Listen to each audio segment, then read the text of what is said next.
mirror, mirror. Mirror is a glass surface that reflects a clear image of whatever is in front of it. We use it to see ourselves in the morning and fix our appearance before we leave our house. Mirror is also a verb, which means mimicking or copying something or someone.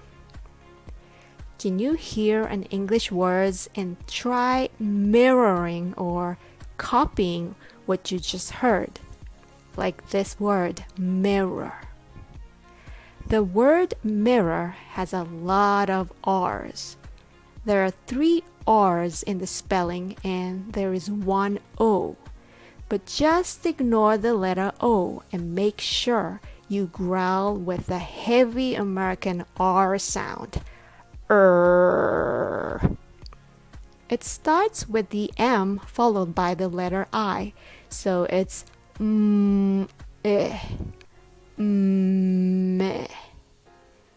the lowest part of your throat, and growl like a dog.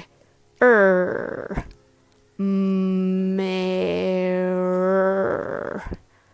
mirror, mirror.